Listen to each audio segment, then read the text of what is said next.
Do you think you can help me, Telly? Well, of course I can help you. Finding angles is my specialty. In fact, there it is now. Ah, my triangle. If there are two concepts that I've had to grapple with over and over in the early stages of my journey as a Telemark skier, they are inclination and angulation. Prior to becoming interested in Telemark, I had spent a couple seasons alpine skiing on resort groomers every so often, and although I wasn't a good alpine skier, I somehow got by just fine on pretty much any run without the foggiest notion of inclination or angulation. But for some reason, when I first started trying to make Telemark turns, getting by was no longer automatic. So today, I want to explore the world of angles and balance to consider why inclination and angulation are so important in skiing, and so especially problematic for beginner Telemark skiers. Also, whenever I offer a video about technique, I always include a disclaimer. I am not a ski instructor, and unlike the jovial gurus you might encounter at some ski forums, I can't even brag about all the ski instructors I'm friends with or am dating. I don't live in ski instructor circles and don't pretend to speak for them. If I speak falsely, it's all me. So with that out of the way, before I even start attempting to explain angulation and inclination, I want to establish some ideas relating to the physics of balancing. I often try to conceptualize balance while skiing by thinking instead about unicycles, even though I've never unicycled myself. In many ways, I think that balancing on unicycles is kind of the logical conclusion or extreme version of the kind of balancing that happens while skiing. In the top two pictures of my crude diagram here, you can see a vertical object needing to balance on a flat surface. If the center of mass is over the base of support, the object can be stationary without falling over. If the center of mass leans outside of the base of support, the object will fall over unless something causes it first to accelerate in that direction, making it possible to move the base of support back under the center of mass. In this case, our hypothetical unicycler would pedal to accelerate. Once the unicycler has returned to equilibrium, he can stay at a constant speed and once again be balanced while staying upright. Now, before I talk about the bottom pictures of my diagram, I want to discuss the base of support in skiing. It's obviously different from the base of support for a unicycle, because skis are relatively gigantic compared to just about any base of support people are accustomed to. If you have fixed heel bindings, you get to take advantage of that whole base of support, fore and aft. But if you have telemark or cross-country bindings, you only have a fixed toe allowing you to lean pretty far back, but not forward. Basically, the base of support in front of your toes is minimal, despite the length of ski there. And thus, I present to you the Telemark squat, wherein you expand your base of support forward. This is also related to why your trailing foot in Telemark doesn't actually need to be far behind you, but can stay somewhat weighted right underneath you. Now on to the bottom pictures. While unicycling works on a flat surface, and for that matter so does cross-country skiing, downhill skiing obviously involves an inclined plane, which means that the body will want to accelerate downhill. That somewhat makes it necessary to lean downhill or forward a lot of the time, except that we take measures to curb the acceleration. If you create enough friction, like you would if you are skiing in a snowplow or pizza, then you'll reach terminal velocity before long, allowing you to straight line with no turns, meaning balancing becomes easier because you can stay upright, like the picture on the left. But if you're trying to link turns, which is usually the goal while skiing, you introduce a complicated successive sequence of acceleration and deceleration downhill, plus traverses or movement laterally across the slope, further complicated by variable snow and different kinds of interactions with its surface, and all this understandably makes it hard, but not impossible to balance. So how does it all relate to inclination and angulation? First, let's deal with inclination, which is basically leaning into a turn, or leaning towards the center of the arc described by your turn. To turn, we can't just stay upright, as this would cause you either to fall to the outside of your turn once the turn starts, or to continue straight in a tangent to the turn you want to make. Think of a turn as essentially an acceleration towards one side.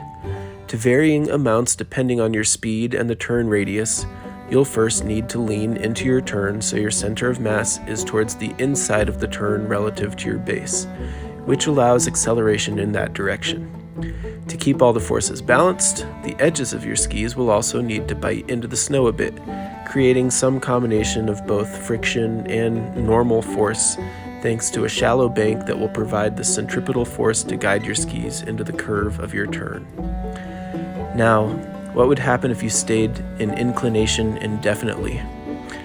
You would either have to continue in a circle, which doesn't really work because it's hard to ski uphill, or you would more likely flatten out your arc when you reached a horizontal traverse, and since your acceleration in the direction of the turn has now ceased, if you're still leaning, you're going to fall. This right here is where alpine turns are much easier than telemark turns, and why I was always able to get by as an alpine skier. In an alpine turn, your inside foot is already in position to receive some weight and push you back upright out of inclination.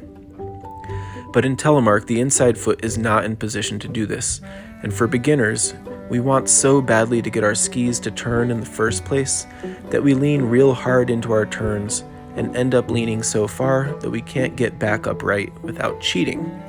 The outcome is that we either get stuck in unlinked turns as our skis prematurely swivel to bring the base of support back under the center of mass, or we end up shorting the telemark finish by rushing that inside foot forward to where it would have been in an alpine turn, as you see here, or we use our poles to restore balance.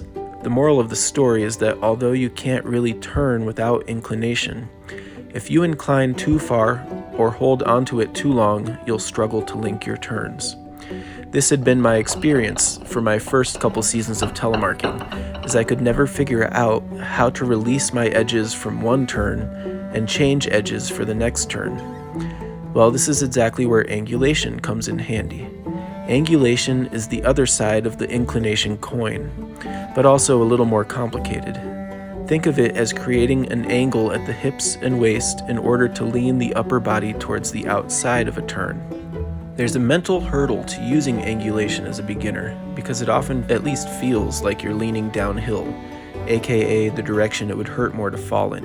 And angulation keeps a turn from happening too suddenly, which is the opposite of what beginners think they want. But you have to get comfortable enough to overcome that mental hurdle, because if angulation is used in conjunction with inclination, it can serve at least two purposes as I see it. First, for high-speed carvers, aka not beginners, it can help a ski get a higher edge angle while still preserving enough of the downward force from the body needed to drive edges into snow without washing out. And second, and this more importantly for beginners, at the end of a turn, angulation to the outside of one turn transitions into the inclination necessary to initiate the next turn. Another way to put it is angulation is a way to keep inclination from reaching the point of no return. It allows you to go from leaning inside, which logically becomes leaning uphill at the end of a turn, to leaning downhill, which is a prerequisite to accelerate in the direction of the next turn. I realize this is all very complicated, and I hope I'm not contributing to the wealth of misinformation already out there. For most beginners, inclination comes fairly naturally, except that we cling to it too strongly. Angulation, on the other hand, is counterintuitive and requires more deliberate application. Thus, the advice you often hear is to reduce inclination and increase angulation. The downside is that people sometimes get the impression that inclination is bad and angulation is good, when in fact, if you could only have one, you'd want it to be inclination. But it's best to have both, and that's maybe the main point I want to get across. By the way, at the slower speeds that cross-country downhill skiers like me tend to ski at, all this inclination and angulation talk isn't actually that important on soft, deep snow. But on springtime snow or on groomers or other firm, fast snow, you may struggle. I tried to sort out why, and the best I can come up with is two reasons. One, soft, deep snow on low angles often slows you down enough that you really only make very shallow turns, so you're basically in the same situation as the snowplow skier, where you can stay relatively upright. Two, Skiing slowly in powder means you're more in the realm of fluid dynamics as the skis travel through the snow, which is kind of a different animal.